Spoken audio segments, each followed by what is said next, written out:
In 1965, 2 police officers in Houston, Texas were dispatched to an elderly couple's home for a welfare check. Inside, they discovered the butchered remains of the couple with no signs of an intruder. Theories range from revenge all the way to the JFK assassination, but the case remains unsolved. Today, we look at the disturbing case of the Icebox murders. This is Red Web.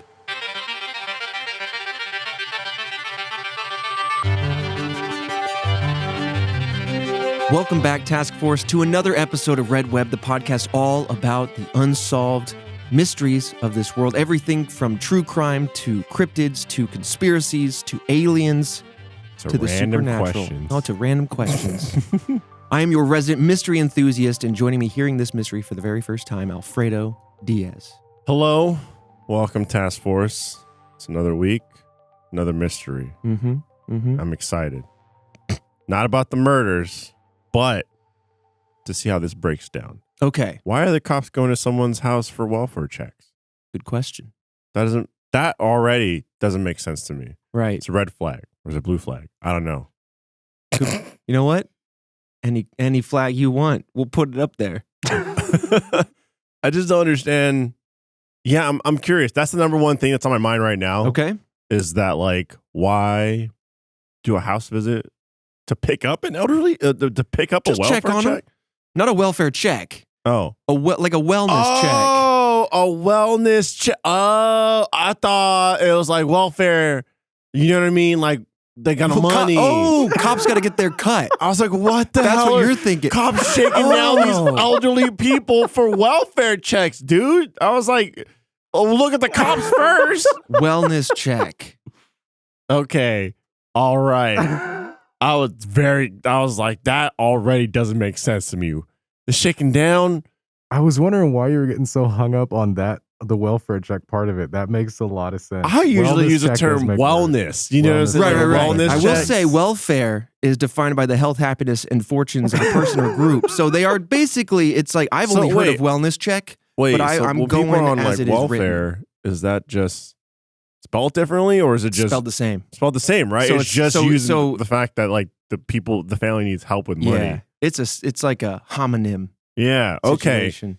All right. Okay. I was wondering why he wasn't going ham on JFK's assassination link. Yeah. Well, because I was derailed. I was like, why are these cops shaking people down? Okay. Now all we know. Right. We're back on the same page. I was like, okay, it's a good detail to hang up on. Because I thought you were onto an interesting question. Like, why would a cop just do a random wellness check? And we're going to get into all that. But also, now that is my question. But yeah. Why are the cops there still? Right. And because that's still a valid question. So that's my confusion. There was confusion on confusion. It was. And we didn't even get to the JFK stuff. I'm just going to let that unfold on its own. Yeah. Okay, so now that we have that sorted, I do want to say we have a true crime episode on our hands. Task Force, you know what you're getting into, but for the sake of everybody at home, we will be putting a list of sensitive topics in the description, as we always do when they arise. You know to expect that. But this case gets gnarly. There's a lot of details going on. But I do want to say, if you want this podcast ad-free, if you want some bonus episodes, some bonus content of what we do at Red Web, in addition to a bunch of other stuff, you can go to redwebpod.com/first. It's essentially our Patreon. It's a way to support us directly. It is the number one way to do so, in fact. Keeps the lights running. And now officially announce we'll build in a welfare center on the third floor. Right. And you never know what you're going to get. Sometimes you'll get a check and sometimes you'll get checked. Exactly. Yeah. You might get paid and you might get patted down. You know, it goes both ways. But we are currently remodeling subsurface level 3. It's not that far down. Yeah. Sorry, we took away the gym. Right. The gym had to go. But yeah, sign up, become a first member. You get access to that welfare center. Everything the body needs. All right, let's dive into it. June 23rd, 1965, 2 police officers were dispatched for a wellness check to the home of Edwina and Fred Rogers in the Montrose neighborhood of Houston, Texas. Their nephew, Marvin Martin, was worried because he hadn't heard from his aunt Edwina in quite some time. They didn't answer their phone and seemingly refused to answer the door. We couldn't find exactly how long this went on, but suffice to say it had been multiple days. Yeah, long enough. I'm assuming anywhere between past a couple days to like weeks, a couple weeks. Mm-hmm. Mm-hmm. Yeah. So Captain Charles Bullock and his partner L.M. Barta arrived at 1815 Driscoll Street around 9 p.m. that night. And as expected, no one answered the door. The two police officers went around back, only to find that the back door had been barricaded on the inside with flower pots. When they forced their way into the home, Bullock reported he immediately felt suspicious. Something was off. The house was messy, which Martin claimed was usual for the Rogers, but there was uneaten food left in the kitchen. At this point, Bullock opened the refrigerator, though he reports he wasn't sure why he did that. Sources debate exactly why Bullock would have opened the fridge. It may seem like an odd thing to question, but it's also an odd choice given the circumstances. Either way, it's important. I mean, maybe just to... The only thing I can think of is you open the fridge to see if there's any spoiled foods, because that could give you an indication of like how long. That's a great point. Right? Without having like a coroner on the scene. Yeah. And getting into the science of it all. Yeah. You know? Yeah. Check the egg dates. I'm just, see if anything's molding.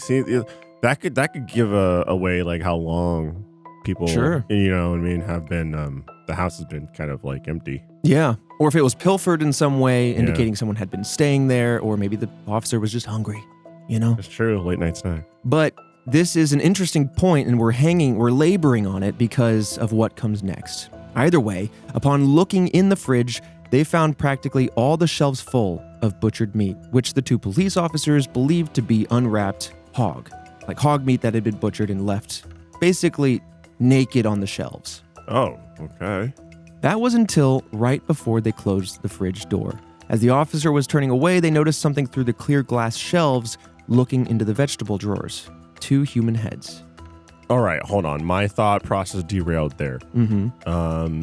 It was first human heads, shocking. Secondly, how big are those vegetable drawers? That's a good point. Mine aren't that deep. Like, damn.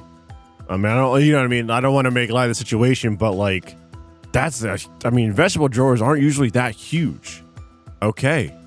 That's an interesting point. That's a weird sight. I would think it's like crammed in there. I mean, some fridges do have large vegetable things, but I'm just picturing it squeezed in there now because of that. Oh, gruesome. Which is really gruesome. And my goodness, like, what an extreme. And I say this all the time. Like, it's one thing to take a life. It's another thing to perform the act of dismembering a body. Oh, yeah. That's just a whole nother level of sickness. But here we are. And then storing it in the fridge. Yep. Thusly. So the officer later recounted that moment to Lakeland Ledger, saying this, quote, "I didn't know immediately what it was. Just as I was closing the door, I saw the heads through the clear glass of the vegetable bin. The heads belonged to, as you can surmise, Edwina and Fred Rogers. Their remains had been chopped up, drained of blood and entrails, then neatly stacked in the fridge. Fred's eyes and genitals had been removed, and his entrails seemingly flushed down the toilet, as they weren't anywhere on the premises, but otherwise there was no blood in the house." So a professional did this. Someone being very meticulous, yeah, for sure.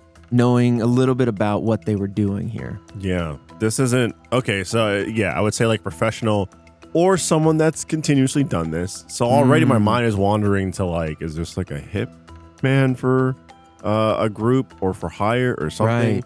Because it isn't one of those things where you just go and do it. Like, you've had to had practice. And to push yourself through, I mean, we're of sound mind and body, right? And as you're indicating, it's already a big hurdle to jump in and murder somebody. It's a whole other thing to continue to stay in that vein and carve the body apart, store them away. You are in the depths of a territory I can't even understand. Yeah, right? I guess it's just like doing this. So it has to be someone with just a lack of emotion or sympathy. Must be. Or like, there's a lot of things that we're going to dig into kind of in the theories, but I want you to hold on to that. That's pretty wild. So anything from experience to lack of empathy, or like it could kind of imply a motive, all those things we're going to kind of come back around to. I'm just curious to try and figure out, as the story unfolds, what the motive is, because, I mean, this is an older couple. So far, we're not talking about a big, lavish house. No. Or, you know what I mean? Like, in the heart of downtown Houston in the 60s, probably pretty standard. Yeah, I mean, so it doesn't seem like the motivation is money or whatnot, but I mean, I don't know, we're still pretty early on to the mystery. So I'm leaning more towards just standard home invasion. Well, tell me what you think of this. I'm going to add some more detail here. Because among all the body parts that had been butchered and stowed away, they never did find the couple's arms. Trophies? Like, I don't know, man. Like, this is really weird. Yeah. On top of that, and eerily enough, the autopsy found that the couple must have been killed on Father's Day that year, and that whoever had done it appeared to have knowledge of the human anatomy. It also showed that Edwina had been physically assaulted before being shot in the head, and Fred's cause of death was bludgeoning to the head. Police did eventually find a small trail of blood somewhere in the house that then led them to a blood-stained keyhole saw in their son's attic room. That's right, their son had been living with them up in the attic room, though he was nowhere to be found. And for what it's worth, a keyhole saw is one of those small handheld blades. It's got like a long, narrow, serrated blade, often used to cut holes in drywall, softwoods, things of that nature. Literally like cutting keyholes. Yeah. So was the son missing at this point? Missing or just unaccounted for? Yeah. They don't know. Yeah. So considering their son, Charles Rogers, may be the only witness to this crime, of course, immediately a warrant went out for his arrest. And this is where the case really starts to focus now on Charles Rogers before we then dive into the theories as to what happened and what the motivations were for each of the theories. Could you imagine if like you were just a son on vacation and then like you're coming back, but not only do you come back to a horrific, scene. I mean, you're not going to see it, but like, you land and you're arrested. But yeah, you land, you're arrested. I'm like, are you like, that would piss me off. Well, I think you'd have an alibi in that case. Right. You'd have an alibi and everything, but like, it's just one of those things where just like, I was just traveling for a vacation. I come back, my parents are dead in the most gruesome way. And like I get it. Like you gotta, you know what I mean? Suspects are, it's always the person closest to the family or the person or whatever. But I'm like, damn, man, like that's just a terrible icing on the cake. Oh yeah. Charles is an interesting individual. That's an interesting hypothetical, but I don't know if we'll have one such positive leaning hypothetical with this case. Again, it's unsolved. Yeah. But there are various angles with which to look at this. So Charles Rogers was actually the owner of his family's home, and like his parents, hadn't been heard from in a long time. Some of the neighbors had never even met Charles, despite him being the homeowner. At the time of his parents' death, he would have been 43 years old and was said to be very intelligent. Charles spoke multiple languages, he had a bachelor's degree in nuclear physics, and he was enlisted in the Navy flying planes in World War II. He also served in the Office of Naval Intelligence for a time. I mean, but none of that is anatomy smart. True. True. Of course, like, this is a person that's wired and very capable of accomplishing very complex things. Right. But that's a different breed, Sure. So, but what's the difference between a human body and a nuclear fission engine? You know what I'm saying? Basically the same thing. Yeah, it's one and the same. This is where if it was text form, I'd have to put /F or sarcasm. No, you're right, though. I mean, very informed individual, very smart. I mean, they could have been self-studied in a few ways. I don't want to pull that away, but most definitely. But you're right. But just looking at it from surface level, yes, professional experience is missing this item, this kind of angle. But after the war, Charles actually became a seismologist until 1957, when he abruptly resigned from his job after 9 years without notice. So interesting.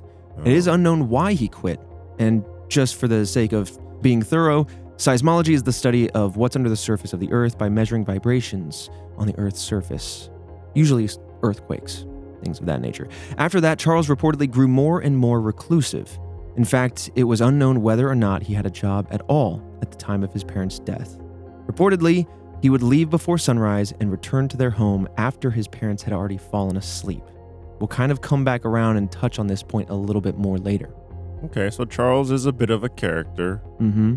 I mean, there could be some stress with finances that could be popping up now because he, abruptly leaving a job.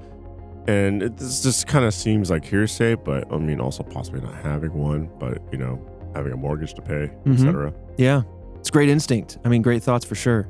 Now, according to Rogers' maid, Edwina had not even seen Charles for 5 years. How is that even What? That is pretty wild. So again, I do also want to flag, because Christian pointed this out while we were doing the research. It is interesting, and we looked into it because Task Force, you might have noticed an incongruity here, but like the house was always known to be a little bit messy, yet they had a maid. I'm not sure if we can kind of really fully answer for that, because they did actually have a maid, yet it was still like lived in. It wasn't like completely, empty of like, you know what I'm saying? Like after a maid comes through, it's all like clean and sparkly. But did we ever like find anything to kind of answer for that? Was it like a less frequent maid, or was it just kind of like certain rooms? No, we couldn't really find anything on how often the maid came by. Okay. If they focus on any specific areas of the house. We know that they had a maid, but like you're saying, we know that the house was also known to be messy. So it's kind of interesting. We don't really know. Well, imagine how it would have been without the maid, perhaps. Yeah. I mean, it could have been more of the lines of a caretaker. Yeah. Maybe. Taking out the trash, maybe helping with meals or something like that. Yeah, and less like upkeeping the house. Could have been. Yeah. Anyway, just wanted to flag that, because if anybody picked that up and then doubted that the maid was a true maid or anything like that, it would then suddenly a lot of this story would fall away, right? But again, according to the maid, Edwina had not seen her son in 5 years. And when he was home, Charles stayed in his room and only communicated with his parents by sending notes under the door. When investigators went to his room, they found a few things. In addition to that saw I mentioned earlier, they also found a hot plate, kettle, dishes, clothes, and ham radios. Weeks went by, and despite a nationwide search, Charles was nowhere to be found. Police even checked local airports to see if anyone saw a man that looked like Charles leave the airport, since he would have known how to fly a plane.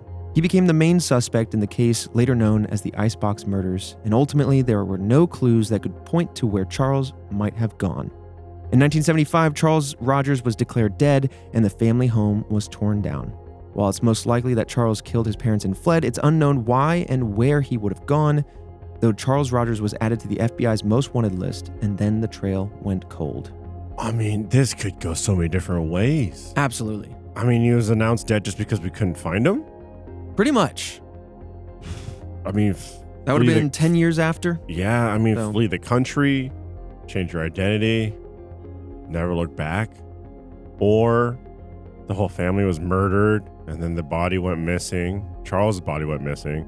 Like if a professional came in, dismembered the parents, then took the body, I'm sure they know how to dismember a body down to smaller pieces, and then, you know what I mean? Like get rid of it without it being found. And so then everything just kind of gets pinned on Charles, which is quite unfortunate. And then it's a huge tragedy to have the whole house torn down too. Yeah. Like, dang. Like it just essentially just seems like just wiped from existence, which is so gruesome. There's just so little to go off of. I mean, in the theories, I'm kind of playing the hand a little bit, because we'll discuss all this, but like anything could have happened, right? As you said, he could have fled the country. He could have been coerced in some way, or kidnapped in another way, or, taken to a second location and then been disposed of, right? Like so much could have gone on, and there's so little to follow here. But that said, there are some interesting theories that attempt to, as always, connect the dots that we do have to develop a story that answers the question. But again, I will say, almost like a blanket statement for all the theories, very little evidence supports them all, though they are interesting in their own ways. Yeah. I mean, that makes sense to me. Like, what else do you have to go off of, right? Yeah. The number one suspect is missing. Just seems like there's nothing that kind of leads you in any direction. There is no mysterious footprint, or, you know what I mean? Like, right. It was very cleanly done, which is a sad thing to say. And so I'm interested to see what the theories are. Mm-hmm. I don't expect much juice behind them, but they could be very curious. We'll see. This episode of Red Web is sponsored by HelloFresh. With HelloFresh, you get farm-fresh, pre-portioned ingredients and seasonal recipes delivered right to your doorstep. Skip trips to the grocery store and count on HelloFresh to make home cooking easy, fun, and affordable. That's why it's America's #1 meal kit. Whether your resolution is to save money, eat better, or stress less, HelloFresh is here to help you do all three. Say hello to your most delicious year yet with fresh ingredients and chef-crafted recipes at a price you'll like, delivered right to your door. Each HelloFresh box is packed with farm-fresh ingredients, and everything arrives pre-portioned right to your doorstep for less hassle and less wasted food. I love HelloFresh. Their food is so good and they deliver all the key ingredients you need. No more grocery store trips for this guy. I just recently had a tangy plum Dijon glazed chicken, and I mean, if that alone doesn't sell you, oh my goodness, was it incredible. Love me some HelloFresh meals. Go to HelloFresh.com/RedWebFree and use code RedWebFree for free breakfast for life. One breakfast item per box while subscription is active. That's free breakfast for life at HelloFresh.com/RedWebFree with code RedWebFree. HelloFresh, America's #1 meal kit. This episode of Red Web is sponsored by Magic Spoon. If your New Year's resolution is to cut back on sugar, add more protein to your diet, or stay on track with your fitness goals, Magic Spoon makes that easier and more delicious than ever. Magic Spoon has a variety pack. The 4 flavors are cocoa, fruity, frosted, and peanut butter. This pack has 0 grams of sugar, 13 to 14 grams of protein, and 4 to 5 grams of net carbs. And it's only 140 calories a serving. It's high protein, has 0 grams of sugar, it's keto-friendly, it's gluten-free, it's grain-free, and it's soy-free. I think Magic Spoon is delicious. I'm a big fan of the frosted flavor, and if I can have a nice, sweet breakfast cereal while also giving me some protein so I can be more health-conscious coming into the new year, there's nothing better. Go to magicspoon.com/redweb to grab a variety pack and try it today. And be sure to use our promo code REDWEB at checkout to save $5 off your order. And Magic Spoon is so confident in their product, it's backed with a 100% happiness guarantee. So if you don't like it for any reason, they'll refund your money, no questions asked. Remember, start the new year off right with a delicious bowl of high-protein cereal at magicspoon.com/redweb and use the code REDWEB to save $5 off. Thank you, Magic Spoon, for sponsoring this episode. All right, so let's dive in, starting with the Gardenier theory. A Houston couple researched the Icebox murders in their spare time, so much so that they wrote a book on it in 2003 with their own theory. These were forensic accountants Hugh and Martha Gardenier, and they believed that Charles meticulously planned to murder his parents for years. The couple looked over all the archived records related to the case and the family. They claimed that Fred and Edwina were abusive and forced Charles to take out loans against the house, forging his signatures on documents and even stealing his money. This would explain why he constantly wanted to avoid seeing them. After interviewing relatives of the Rogers, Martha told KHOU, a local news outlet, quote, "They really didn't have anything against the Charles for doing this. They could honestly see why it happened." The bold thing to say. Bold thing to say.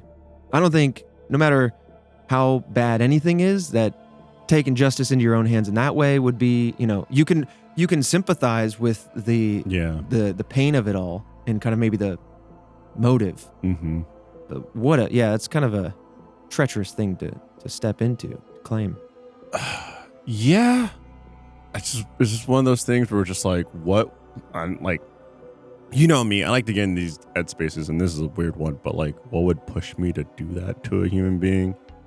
I can't really think of anything, but I was like, if I had a child, that person harmed my child, like, and the child's no longer with me. I think you've got a real John Wick scenario about you. Someone come in and talk about touching Boo or Liam, your little corgis. Yeah. I think I have a very, like, if I have nothing else, I'm burning everything down. Right. You are very family oriented. And if anything were to mess with that, that's scorched earth for you. Yeah. But, I mean, to come out and say that, that's a little, you know what I mean? Again, you could sympathize with. I mean, even what I'm saying is like the extreme of the extreme, right? And like even then, like to actually perform it is a whole nother mindset, a whole nother level. But there's being like totally understand why he did this. It sucks what happened to him, and then there's I don't feel bad for him making that call at all for him doing I can see the where deed. He's coming from, and it's more so just yes, I get like there's probably like abuse. And this finance is tied to it, but, that's rough. That's a rough situation to be in. Well, it continues to kind of unfurl a little bit. The Gardeniers also claimed that Charles was making money by working with the CIA while he was a seismologist. The Gardeniers say that Fred Rogers was active in illegal gambling and fraud. And at the time of their deaths, Fred would have been 81, Edwina would have been 79, and both were retired salespeople. So given their age and given their experience, it's debatable whether or not Fred would have still been in this illegal gambling, fraud, crime scene at this age. Either way, it could have been, I don't know. Again, it's just debatable, but it's an element to their theory. Dang, I think what's so unfortunate, it's just the fact that, like, yeah, that's the number one suspect to look at, and that's the only suspect to look at, and there's probably good odds that, you know, he did something nefarious, but man, is the son's character just being attacked? Like, because there's nothing to go off of. And so it's just interesting to see, like, that's just kind of what happens, right? Well, they are painting a background to say, like, well, everyone around him was doing bad things, so it pushed him to do the bad thing. So his character's still kind of intact. They're kind of giving a motive. Yeah. I guess just the more so the thing I'm trying to get across is the fact that, like, that he would be willing and able to do this. No, it's more so it's like their lives. Yeah. And people are just this is my theory on what happened. Right. You know what I mean? This is my theory on them as a character. Right. But remember, these are people. Yeah. And also, again, it's pretty wild. The blanket statement is not a lot of evidence to support a lot of these claims among the multiple theories we have. Yeah. So you're not wrong. It's definitely throwing some stuff out there to connect dots at the expense of some people's character. The family. So let me break down the theory that they wrote into their book, including some of their findings. So the theory is that Charles had been planning the murder for years.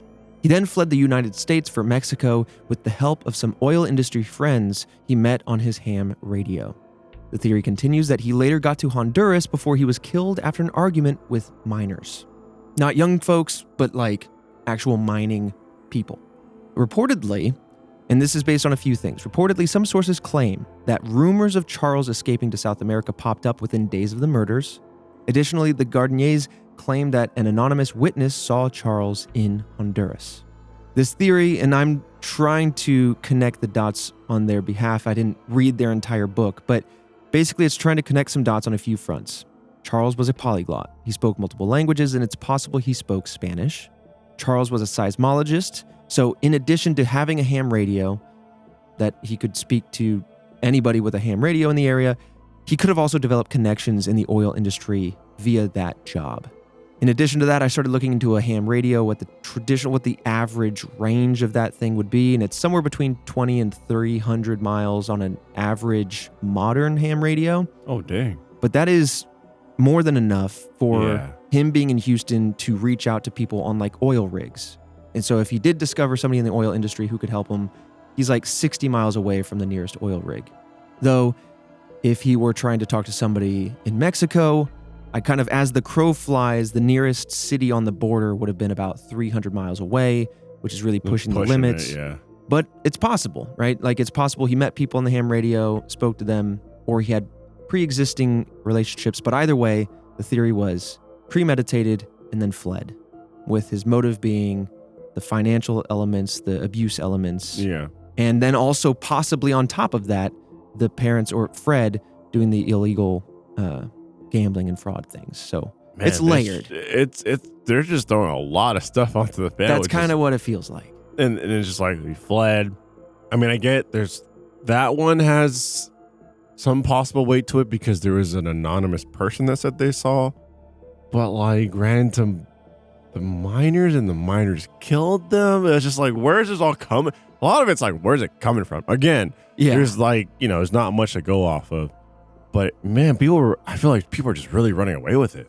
Yeah, it's really hard to track down anonymous claims internationally and rumors in the area. But these are people that are like writing books and stuff about it. I'm like, okay. Yeah, you can question their motive. I mean, they've got a financial stake in answering or trying to answer this question. It's an interesting theory. I think there could be elements of truth in it, whether they're accidentally getting into the truth or actually pulling things together. But it does feel a little bit like, well, let's answer the why with three different directions, but then also, it is throwing a little bit at the wall to see what sticks. Yeah, but it's interesting. But now, we're gonna get real interesting. We're gonna move on to the JFK theory.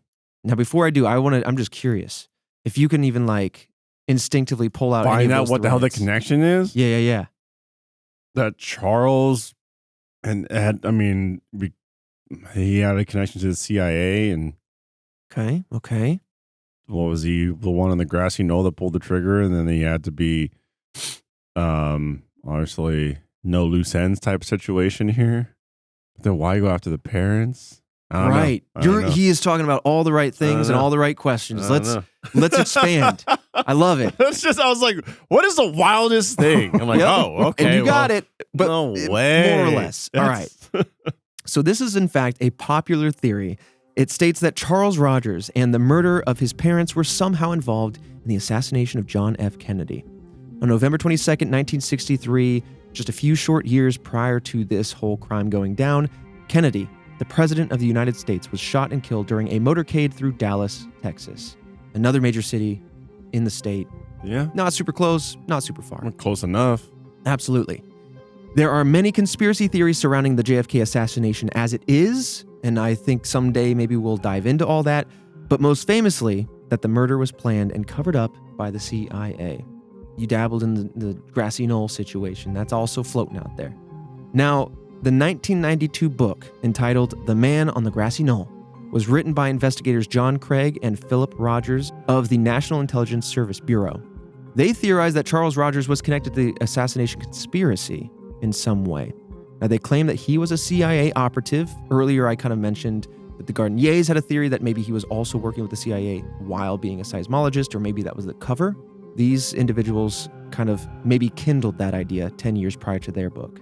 So, as it states, he was a CIA operative recruited in 1956 based on his background in naval intelligence. Craig said at this time, oil industry jobs were the perfect cover-up for working in the CIA. The authors go on to state that Charles even posed as Lee Harvey Oswald in Mexico City, preparing for the assassination. Charles often drove to Latin America, and the CIA was active in this area throughout the 50s and the 60s. The theory goes on to suggest that Charles was one of the, quote, 3 tramps. These were the 3 unknown men arrested in Dallas shortly after the assassination. These men are often used as evidence in conspiracy theories that there were multiple shooters. Craig and Rogers claimed that friends of Charles compared him to one of the 3 tramps. So we have some loose odds and ends here. Yeah. Nothing like evidential, nothing substantial, but interesting. Now, perhaps this is why he was so secretive and did not explain what he did after his career as a seismologist. Theorists also claim that he communicated over ham radios with other agents, not so much maybe other people in the oil industry, but that was why and how he stayed connected to intelligence. But this main theory that we're talking about continues, claiming that after the assassination, Charles disappeared for 5 months and his mother grew suspicious when he returned. She began tracking his phone calls because he received so many and often had to take notes for him. The theory continues to state that maybe she eventually knew too much and he had to murder both of his parents before then going into hiding. If this was true, it's strange and quite excessive to dismember his parents before putting them in the fridge. Or, I mean, to make it seem like it would have nothing to do with the CIA. Like, it can't possibly be the CIA. They don't chop people up and then shove them in fridges. Not that you know.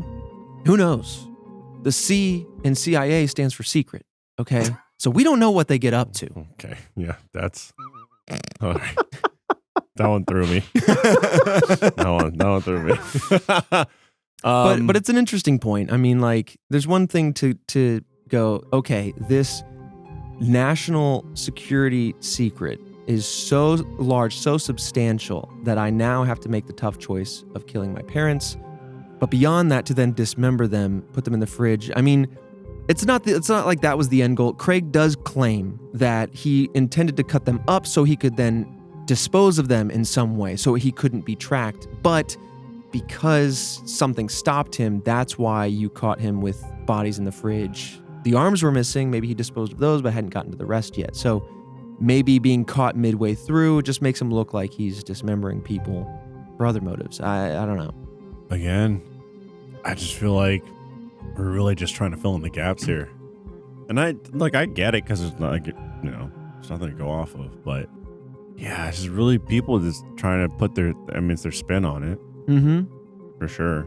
And I mean, this is definitely their spin because they're, intelligence investigators. Yeah. So this is kind of in their realm. And so they would feel comfortable with kind of extrapolating some of those pieces. But they claim their evidence, though, when it comes down to it all, was based on interviews with, yet again, anonymous individuals, this time from CIA agents who interacted with Charles. So they're claiming that he did have a secret life with the CIA. There were agents that interfaced with him, and those agents themselves were willing to spill the beans. Okay, that gives me pause. It's interesting that that could have happened. Maybe it did, maybe it didn't. But if they're willing to spill the beans to somebody writing a book, and then the information's out there, why is Charles killing his parents to keep the information, secret? You know what I mean? Yeah. I mean, here's the thing, though. I know the agents are anonymous, but is it verified that they are CIA agents? That's a great question. You know what I mean? 'Cause we don't know. Like, I need that at least. Right. Anonymous sources say I'm 6'7". You know what I mean? Because otherwise, if they're not verified as CIA agents, then we're messing up as Red Web, and we need to start bringing in head of NASA. Right. You know what I mean? Actually met that guy. Pulitzer Prize winners. Haven't met those. And then just say, no, don't verify them. And bring them in, and then just have them talk and talk and talk and talk. Mm-hmm. Because apparently that's what people are doing. Right. Just interview some Joe Schmo off the street and then go, anonymous alleged CIA agent Joe Schmo said this. Now, there's not a lot to go off of, and at the risk of saying this too many times, being redundant, essentially, there's no evidence really to back all this up. But one thing that to some helps substantiate this theory is that, and I'll just get ahead of it, it does seem a bit thin, it's based on trust, but when this theory was presented in 1991, Houston homicide detective Jim Binford did take it seriously, and that was reported by the Victoria Advocate.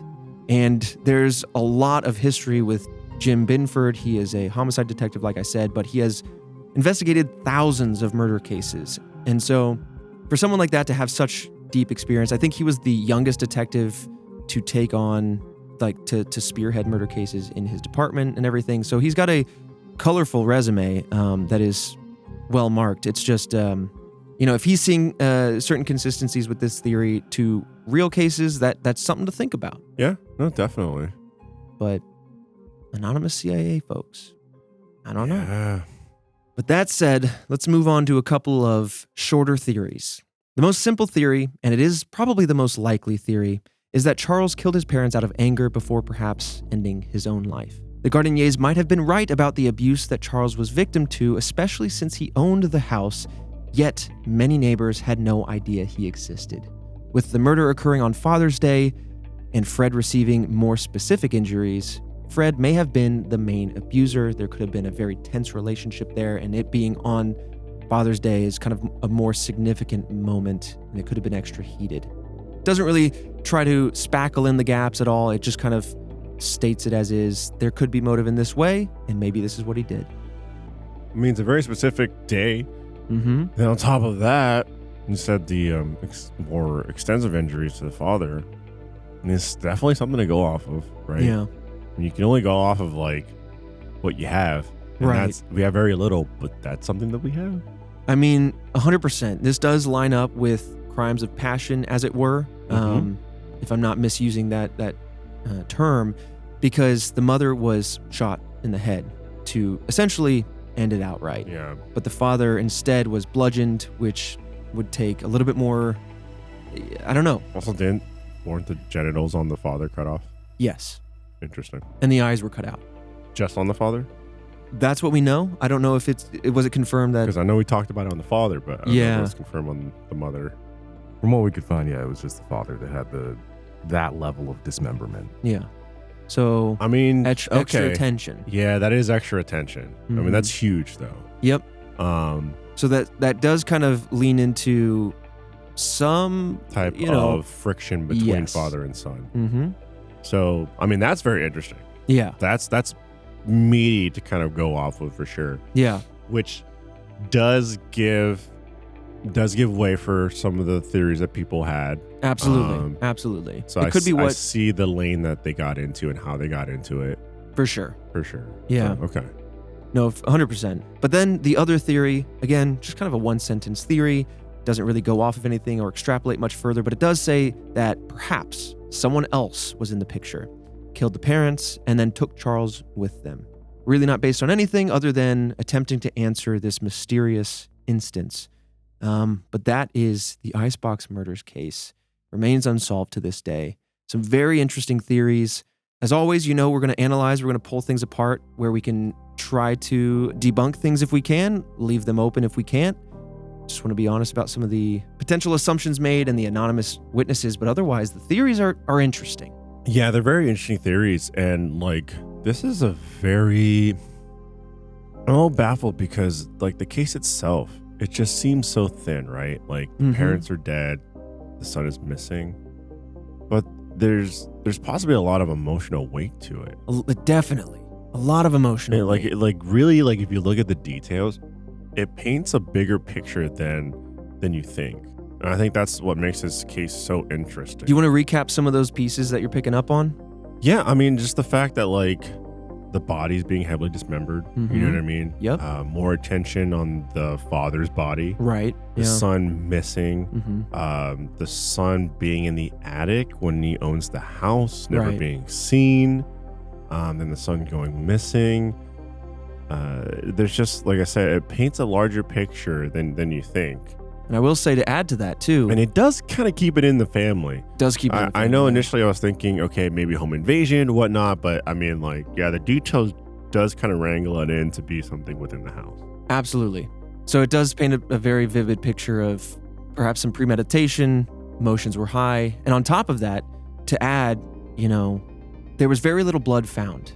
The cleanup was pretty thorough, as if somebody knew what they were doing, had experience with it, or had kind of looked into it in some way, until just a small trail of blood led to that keyhole saw. So in a lot of ways, this does paint, I think, a vivid image with which these theories are leaping off from. So they are leaping off of assumptions, but some intelligent leaps of logic, right? But yeah, tough case to leave closed, or open rather. For sure. And I mean, just to kind of like go over, because I'm still going over some of the details. I mean, like the missing limbs, right? The arms were missing.